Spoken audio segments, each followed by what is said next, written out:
Hi friends, ఎలా ఉన్నారండి? అందరూ బాగున్నారా? Welcome back to RJ healthy world. మేమైతే బాగున్నాము.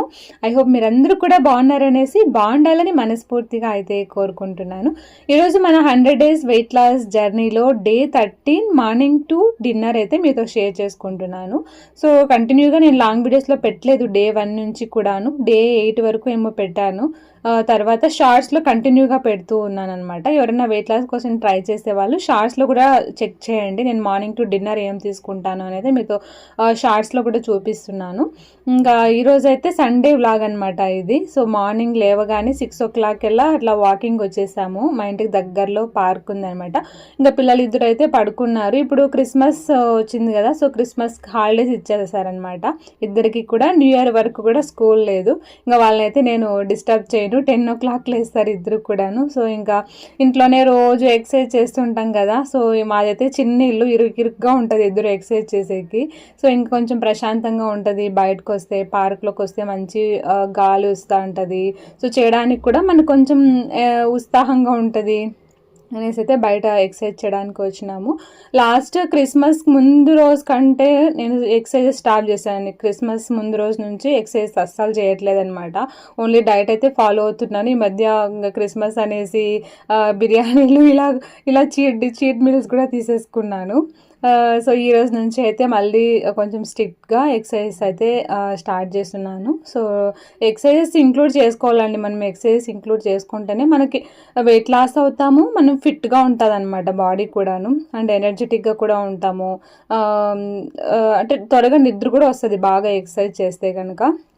సో ఈ రోజు నుంచి అయితే నేను స్ట్రిక్ట్గా ఎక్సర్సైజ్ చేయాలనేసి అయితే అనుకున్నాను. సో వాకింగ్ ఒకటే చేస్తే నాకు అంత రిజల్ట్స్ వచ్చలేదండి. నాకు ఎక్సర్సైజ్ చేస్తేనే మంచి రిజల్ట్స్ వస్తాయన్నమాట బాడీలో. మనకి మెయిన్గా నాకు పొట్ట, belly fat. So belly fat తగ్గాలంటే సో నాకు ఎక్సర్సైజ్ చేస్తేనే నాకు తగ్గుతుంది. సిజరైన్ అయిన తర్వాత తెలుసు కదా, లేడీస్కి పెద్ద ప్రాబ్లం. కొంచెం బరువు పెరిగినామనుకోండి పొట్ట మెయిన్ వచ్చేస్తుంది. నాకు కూడా అదే పెద్ద ప్రాబ్లం అనమాట. సో నేనైతే ఫైట్ చేస్తూనే ఉన్నాను నా పిల్లలు పుట్టినప్పటి నుంచి దాన్ని తగ్గించుకోవాలనేసి. నాకు వాకింగ్ కంటే ఎక్కువ ఎక్సర్సైజెస్ చేయడమే ఎక్కువ ఇష్టం అనమాట. సో నేను ఎక్కడ పోయినా ముందు నుంచి నాకు ఎక్సర్సైజ్ చేసేది అలవాటు కాబట్టి ఆడికి పోయినా ఎక్సర్సైజ్ స్టెప్స్ కానీ అన్నీ వచ్చేస్తూ ఉంటాయి. వీడియోస్లో చూసి చేయాలా అని అట్లా ఉండదు. మా హస్బెండ్కి అయితే ఎక్కువ వాకింగ్ ఎక్కువ ఇష్టం. రోజుకి 10K స్టెప్స్ కంపల్సరీగా చేస్తారు. డైట్ విషయంలో కానీ అంతే చాలా స్ట్రిక్ట్గా ఉంటారనమాట. నేనేమంటే పిల్లల కోసం ఏదైనా స్పెషల్గా చేస్తూ ఉంటాను కదా. సో ఒక్కసారి పిల్లలు తినలేదు, మిగిలిపోయి ఉంటుంది. సో దాన్ని అంత కష్టపడి చేసింటాము, అన్ని కొనింటాము కదా, దాన్ని వేస్ట్ చేసేది ఎందుకు అన్నట్లు నేను దాన్ని పడేయకుండా తినేస్తూ ఉంటాను. మా హస్బెండ్ అలా కాదండి. మా హస్బెండ్ ఫుల్ స్ట్రిక్ట్ అనమాట. సో తను ఒకసారి తిన్నారా మళ్ళీ ఇంకా నేను తిన్ను, కావాలంటే డస్ట్బిన్లోకి, అంతేగాని నేను మాత్రం తిన్నా. అలా స్ట్రిక్ట్గా ఫాలో అవుతారనమాట. నిజంగా నాకు మంచి ఇన్స్పిరేషన్ అంటే మా హస్బెండ్ వాళ్ళే. సో మోటివేట్ చేస్తుంటారు, ఎంకరేజ్ చేస్తుంటారు, నాలెడ్జ్ ఇంప్రూవ్ చేసుకోవాలి డైలీ అని చెప్తూ ఉంటారు. సో ఇంతకుముందు నాకు బుక్స్ చదివే అలవాటు అస్సలు లేదనమాట. ఎక్కువ టీవీ చూసేదాన్ని, సీరియల్స్ చూసేదాన్ని అనమాట.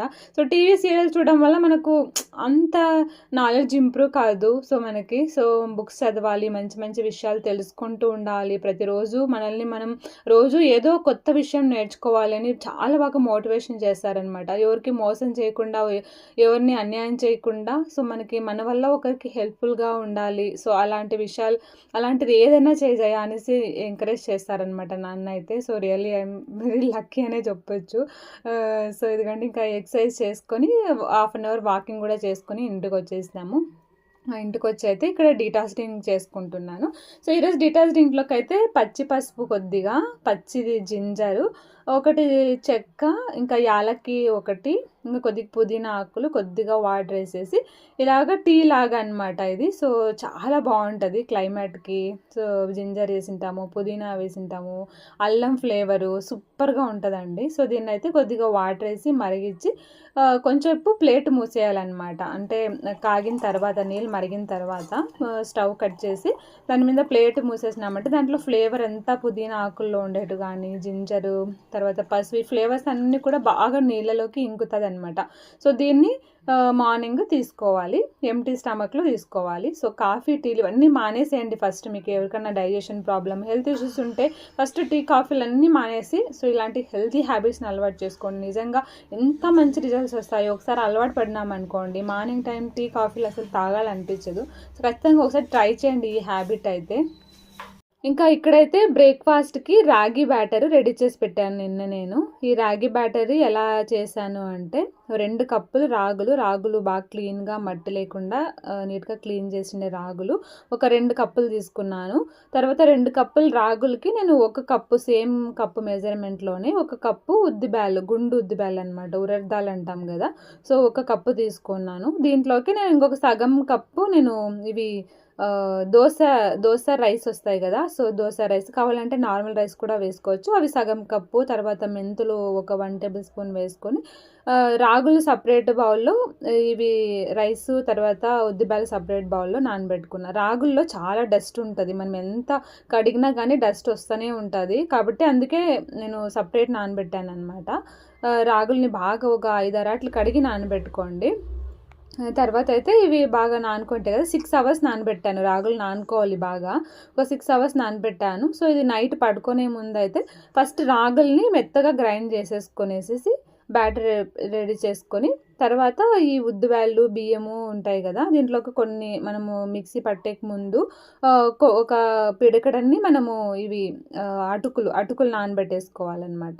అటుకులు కూడా వేసుకొని మెత్తగా గ్రైండ్ చేసి బ్యాటర్ని అయితే బాగా చేతిలో మిక్స్ చేయాలన్నమాట. మనం చేతిలో మిక్స్ చేస్తే బాగా కలుస్తుంది పిండి, బాగా కలిసి మనకి ఫర్మెంటేషన్ అనేది బాగా అవుతుంది అనమాట. ఇప్పుడు చలికాలం కదా, ఫర్మెంటేషన్ అయ్యేకి పిండి త్వరగా ఫర్మెంట్ కాదు. సో మనకి వేడిగా ఉండే బాక్సుల్లో కానీ కొంచెం టైట్గా వేసి పెట్టాలన్నమాట. సో నేనైతే ఒక బాక్స్లోకి వేసి పెట్టండి. మార్నింగ్ కల్లా ఇది బాగా ఫర్మెంట్ అయింది. దీంట్లో కొద్దిగా సాల్ట్ వేసి రెడీ చేసినాను. ఈ బ్యాటర్తో మనము ఇడ్లీ దోశ అన్నా చేసుకోవచ్చు, దోశ అన్నా చేసుకోవచ్చు, ఇడ్లీ అన్నా చేసుకోవచ్చు, రెండిటికి కూడా యూస్ చేసుకోవచ్చు అనమాట. ఇలా చేసి పెట్టుకున్నామంటే హెల్తీగా ఉంటుంది. ఇంకా ఇక్కడైతే నేను పితికిపప్పు చారు చేస్తున్నానండి. అనపకాయ గింజలు ఒలుచుకొని, పచ్చి అనపకాయ, దాన్ని నానబెట్టి మళ్ళీ దాన్ని ఇట్లా పితికి ఇట్లా పప్పు మాత్రమే సైడ్ తీసినాను అనమాట. సో ఇక్కడైతే నేను పితికిపప్పు చారుకు అనేసి స్టీమర్లో అడుగునైతే పితికిపప్పు, తర్వాత వాటర్, వంకాయ, తర్వాత ఆలుగడ్డ, ఉర్లగడ్డ చిన్నగా కట్ చేసేసాను. ఇంకా ర్యాక్ పైన అయితే ఈ బ్యాటర్ ఉంది కదా, ఇడ్లీ బ్యాటర్, రాగి ఇడ్లీ బ్యాటర్. సో దీంట్లో నేను కొంచెం ఇడ్లీకి పెట్టేసాను అనమాట. ఇంకా అది ఉడికే లోపల అయితే ఇక్కడ కర్రీ కోసం అయితే కొంచెం మసాలా ప్రిపేర్ చేసుకుంటున్నాను. ప్యాన్లో కొంచెం ఆయిల్, తెల్లగడ్డ, ఆనియన్, ఒక 2 టమోటోల్ని కూడా చిన్నగా కట్ చేసి వేసుకొని ఇవన్నిటిని మగ్గించుకోవాలి. అలాగే ఫైనల్గా కొంచెం కొత్తిమీర వేసి మిక్స్ చేసుకొని, కాస్త చల్లగైన తర్వాత అయితే దీన్ని మిక్సీ జార్లోకి వేసుకొని టేస్ట్ తగినంత కారము, ఒక 1 టేబుల్ స్పూన్ ధనియా పౌడరు, కొంచెం పచ్చి కొబ్బరి ముక్కలు చిన్నగా కట్ చేసేసి, చెక్క, లవంగాలు, తర్వాత సోంపు కొద్దిగా స్మెల్ కోసం, మంచి స్మెల్ వస్తుంది అనమాట సోంపు వేస్తే. సో సోంపు వేసేసి దీన్ని మెత్తగా గ్రైండ్ చేసేసుకోవాలి. ఇదిగోండి, ఇంకా నేను మసాలా ప్రిపేర్ చేసుకునే లోపలైతే ఇవి ఉడికేసినాయి అనమాట. ఇంకా ఇవి తీసేసి మనం ప్రిపేర్ చేసుకోండి, మసాలా రుబ్బుకోండి. మసాలా ఇందులో వేసి మనకి ఎంత వాటర్ కావాలి అంత కన్సిస్టెన్సీ చూసుకొని, దీనికి ఇంకా టేస్ట్ తగినంత సాల్ట్, కారాలు అయినాయా చూసుకొని వేసేసి, ఇంకా దీన్ని కొంచెము మసాలా పచ్చి వాసన పోయే వరకు కూడా ఉడికించుకోవాలన్నమాట, ఒక 5 మినిట్స్. ఇదిగోండి, ఇంక ఈడైతే ఇడ్లీ రెడీ అయిపోయింది. తట్టా ఇడ్లీ లాగా చేశాను అనమాట, దాన్ని పీసెస్ లాగా చేసేసాను. ఇంకా ఇక్కడైతే ఇంకా ఇది కొంచెం ఉడికిన తర్వాత, పచ్చివాసన అంతా పోయిన తర్వాత అయితే దీనికి పోపు వేసేసుకోవడం అంతే అండి. పితికిపప్పు చారు అయితే రెడీ అయిపోతుంది. ఈ సంగటి కాంబినేషన్లోకి కానీ, చపాతీలోకి కానీ సూపర్గా ఉంటుందండి టేస్ట్ అయితే. సో మనకి సీజన్ కదా, సో సీజన్ పోయే లోపల అన్ని డిఫరెంట్ అన్ని ట్రై చేసేసేయాలన్నమాట. దీంట్లో ఇంకా చికెన్ వేస్ట్ చేస్తే ఇంకా బాగుంటుంది టేస్ట్ అయితే, అది కూడా చూపిస్తాను నెక్స్ట్ వీడియోస్లో. ఇదిగోండి, ఇంకా మా పిల్లలకైతే క్రంచీ దోశ చాలా ఇష్టం. మా పిల్లలు ఇద్దరు కూడా దోశ అంటూ ఉంటారు. సో క్రంచీగా దానిపైన కొంచెం అట్లా బటర్ కూడా వేసాను దోశకైతే. ఇంకా పిల్లలకి అందరికైతే ఇచ్చేసాను. ఇంకా చర్చికి వెళ్ళాలి, వీళ్ళైతే రెడీ అయిపోయేసారనమాట. సో ఇంకా నేను కూడా పిల్లలందరికీ పెట్టించేసాను. ఇడ్లీ ఇంకా దోశలు కూడా చేశాను అందరికీ కూడాను. చాలా టేస్టీగా ఉంటాయండి, హెల్తీగా కూడా ఉంటాయండి. ఇదిగోండి ఇంకా నా ప్లేట్ అయితే ఇలాగ ఒక ఇడ్లీ ఇంకా ఒక దోశ కూడా వేసేసుకొని ఇంకా చట్నీ కూడా చేసింటే పల్లీ చట్నీ ఇంకా తినేసి ఇంకా చర్చికి వెళ్ళామన్నమాట. ఇదైతే ఇంకా చర్చికి వెళ్ళి వచ్చిన తర్వాత అయితే ఇంకా కర్రీ ఎలాగో ఉండింది కదా, సో దీనికైతే ఇంకా కొంచెం రైస్ పెట్టేశాను, ఇంకా చపాతీ చేసేసాను అందరికీ ఒక్కొక్క చపాతీ. ఇదిగోండి ఇంకా నా లంచ్ ప్లేట్ అయితే ఇలాగా తీసుకున్నా. చపాతీ, రైసు, పితికిపప్పు కూర. ఇది సింపుల్గా అయితే చేసుకున్నా. మార్నింగ్ చేసిన పితికిపప్పు కూర అనమాట. సరే ఇంకా తినేద్దాం, ఆకలి అవుతాను. ఈరోజు లేట్ అయిపోయింది వచ్చేపాటికి, చర్చ్ నుంచి వచ్చేపాటికి. ఇంకా రైస్ చపాతీ చేశాను, కర్రీ ఎట్లా మార్నింగే చేసేసాను, ప్లాన్ చేసేసాను అనమాట, మధ్యాహ్నం కూడా అయ్యేటట్లు.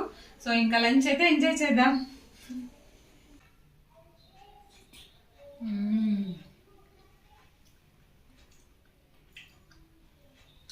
పితికిపప్పు చారా ఈ సీజన్లో ఫస్ట్ టైం నేను ట్రై చేస్తాను.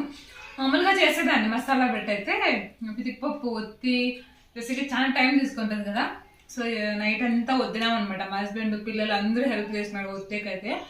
టేస్ట్ మాత్రం అదిరిపోయింది పితికిపప్పు కూడా. సండే మీ ఇంట్లో ఏంటి స్పెషల్స్ కమెంట్ ద్వారా షేర్ చేయండి. సో మేమైతే లాస్ట్ వీక్ నుంచి కంటిన్యూస్గా బిర్యానీ, చికెన్ బిర్యానీ తిని బోర్ కొట్టేసింది. అందుకే ఈరోజు నాన్ వెజ్ అయితే ఏం ప్లాన్ చేయలేదు. పితికిపప్పు చారు నాన్ వెజ్ కంటే సూపర్గా ఉందండి అసలు టేస్ట్ అయితే. ఇంకా నా లంచ్ అయితే ఇలా ఎంజాయ్ చేసినాను. ఇదైతే ఈవినింగ్ అయితే బెల్లం టీ చేశాను. ఇదైతే స్వీట్ మకానా అనమాట. మకానాని వేయించేసి బెల్లం పాకం బట్టి కొంచెం యాలకి పౌడర్ వేసి మనం వేయించుకోండి మకానా వేసి కాస్త ఫ్రై చేస్తామంటే క్రిస్పీగా తయారవుతారనమాట. చాలా టేస్టీగా ఉంటాయి, చాలా మంచిది కూడా, లో క్యాలరీ ఉంటుంది, ఆరోగ్యానికి చాలా మంచిది. పిల్లలు ఉండే వాళ్ళు అయితే ఇట్లా చేసి పెట్టుకున్నారంటే స్వీట్ అయినా చేయొచ్చు, కారం కూడా చేసుకోవచ్చు అనమాట. ఇవి చాలా బాగుంటాయి, పిల్లలు కూడా భలే ఎంజాయ్ చేస్తారు, తినేకి చాలా టేస్టీగా ఉంటాయి, ఆరోగ్యానికి కూడా చాలా మంచిది అనమాట. సో ఇక్కడైతే నేను ఇంకా టీ ఇంకా మకానా కొద్దిగా తీసుకున్నాను. మా ఆయన ఇంట్లో ఉన్నారంటే సండే టైం అయితే టీ తీసుకుంటాము, సండే టైం మాత్రము. ఇదైతే ఇంకా డిన్నర్ ప్రిపేర్ చేసుకుంటున్నాను. ఈరోజు డిన్నర్లకు అయితే సాలాడ్, ప్రోటీన్ రిచ్ సాలాడ్ అనమాట. సో ఈ సాలాడ్ కోసం అయితే లెట్యూస్, కుకుంబర్, ఇంకా చిన్నవి చెరీ టమోటోస్, ఇంకా ఆనియన్స్ అయితే కొంచెం పెద్ద సైజులో ఇలా అన్ని చిన్నగా కట్ చేసుకున్నాను. ఇంకా మనకి ప్రోటీన్ ఓన్లీ సలాడ్స్ అయితే అంత ఫిల్లింగ్గా అనిపించదు. సో దీంట్లోకైతే శనగలు మొలకలు వచ్చింటాయి కదా, దాన్ని నేను ఉడికించుకున్నాను అనమాట. ఈ సాలాడ్ అయితే ఇలా కట్ చేసి అన్నీ రెడీ చేసుకున్నాను. సో సాలాడ్ ఇంకా టేస్టీగా ఉండాలి, తినేకి ఎంజాయ్ చేస్తూ తినాలి అంటే కనుక సో డ్రెస్సింగ్ అనేది ఇలా చేసుకుంటే చాలా బాగుంటుందండి. సో ఈ డ్రెస్సింగ్ అయితే కొద్దిగా నేను పన్నీర్ తీసుకున్నాను, ఆలివ్ ఆయిల్, తెల్ల నువ్వులు, ఇంకా ఇదైతే తెల్ల నువ్వులు, రెడ్ చిల్లీ ఫ్లేక్స్ వస్తాయి కదా, so red chilli flakes, oregano, కొంచెం కొత్తిమీర, పెప్పర్ పౌడరు, లెమన్ వేసేసి దాన్ని మిక్సీ పట్టేసుకున్న, కొద్దిగా వాటర్ వేసేసి. సో డ్రెస్సింగ్ అయితే రెడీ అయిపోతుంది. సో ఈ డ్రెస్సింగ్ని మనం సాలడ్లోకి వేసేసుకొని మిక్స్ చేసేసుకోవడమే అనమాట. చాలా అంటే చాలా టేస్టీగా ఉంటుందండి తినడానికి, ఒకసారి ట్రై చేయండి.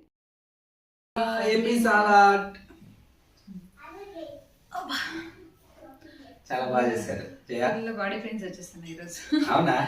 వర్కౌట్ చేసి మార్నింగ్ ఈరోజు హెవీ వర్కౌట్ అయిపోయింది కదా, కోర్ వర్కౌట్. కోర్ వర్కౌట్ ఈరోజు భయంకరంగా ఉంది. బట్ బాగుంది వర్కౌట్ అయితే ఈరోజు. బట్ పెయిన్స్ అయితే ఇక్కడ స్టార్ట్ అయినాయి, రేపు ఎట్లా ఉంటుందో మరి చూడాలా. ఓకే, అవును జయ. సాలాడ్ ప్రాముఖ్యత అంటే మనలో చాలా మందికి ముక్కలేంది ముద్ద దిగదంటారు. కానీ ఈ 2024లో నేనేం నేర్చుకున్నా అంటే సాలాడ్ లేకపోతే భోజనం తినబెట్టాను. అది ఒక విషయం బాగా నేర్చుకున్నాను. ఒకవేళ మీరు మీ వెయిట్ని సస్టైన్ చేయాలనుకున్నా, లేదంటే ఇలా మీ గట్ హెల్త్ ఇంప్రూవ్ కావాలనుకున్నా, ఇది ఒక్కటి తీసుకోండి, మీ డైజెషన్ సూపర్గా ఇంప్రూవ్ అవుతుంది. డైజెషన్ ఇంప్రూవ్ అయిందంటే ఆటోమేటిక్గా మీరు వెయిట్ లాస్ కావచ్చు, వెయిట్ని కూడా సస్టైన్ చేయొచ్చు. దాంతోపాటు దీంట్లో జీవం ఉంది. సో అది మోస్ట్ ఇంపార్టెంట్. మన ఛానల్లో కూడా హెల్తీ హ్యాబిట్స్ గురించి మనం ఎక్కువగా మాట్లాడుతాం, ఎక్కువ స్ట్రెస్ చేస్తూ ఉంటాం. ఇది ముఖ్యమైన హెల్తీ హ్యాబిట్. సో మీరు ఒకవేళ 2024లో ఒకవేళ ఫాలో కాకపోతే 2025లో దీనికి టాప్ ప్రయారిటీ ఇవ్వండి. మీ హెల్త్ చాలా ట్రాన్స్ఫార్మ్ అవుతుంది. అవును, చాలా మంది వెజిటబుల్స్, కొంతమంది అంటే తెలిసిన వాళ్ళు ఏమంటే వెజిటబుల్స్ ఎక్కువ తినము మేము ఇంట్లో, ఎవరు వంకాయలు బెండకాయలు కూరకు పప్పు తప్ప వెజిటబుల్స్ తినము అంటారు అనమాట. మన హెల్త్ కోసం కొంచెం ఇన్వెస్ట్ చేయాలి డబ్బులు. ముఖ్యంగా సాలడ్స్ చాలా చాలా టేస్టీగా ఉంటాయి. కరెక్ట్ వేగా చేసుకుంటే, డ్రెస్సింగ్స్ చేసుకుంటే సలాడ్స్ కి నిజంగా సూపర్ గా ఉంటది. సలాడ్ సూపర్ గా ఉంది సూపర్. అసలు ఇలాంటి ఒక 2 బౌల్స్ ఇచ్చిన తినేయచ్చండి. అవును, మా హస్బెండ్ అయితే ఫుల్ సాలడ్ లవర్ అనమాట. సో రోజు ఖచ్చితంగా నాకు ఎంత పనున్నా కానీ నేను రోజు సాలడ్ మాత్రం చేసిస్తాను. ఆఫీస్కి వెళ్ళినప్పుడైతే లంచ్ బాక్స్ చదివా చేసిస్తాను. ఆఫీస్కి పోలేదు అనుకోండి, సో మధ్యాహ్నం తింటాం లేదా డిన్నర్కైనా చేసుకుంటాము. నేను కూడా అంతే, మార్నింగ్ టైం ఆయన చేస్తాను కదా సలాడ్, సో మిగులుతుంది కదా, సో దాన్ని నేను అంటే 11 గంటలు ఆ టైంలో తీసుకుంటాను. లేదంటే ఇంకా అప్పుడు తినే టైం లేదనుకోండి, రాత్రి కన్నా స్పెషల్గా చేసుకుంటాను అనమాట. సలాడ్ అయితే చాలా బాగుంటుంది టేస్టీగా. మీ గురించి, మీ ఆరోగ్యం గురించి మీరు ఆలోచిస్తుంటే 2025లో సలాడ్ తీసుకోండి. మీ ఆరోగ్యానికి మీరు ఇచ్చే పెద్ద గిఫ్ట్ అండి ఇది.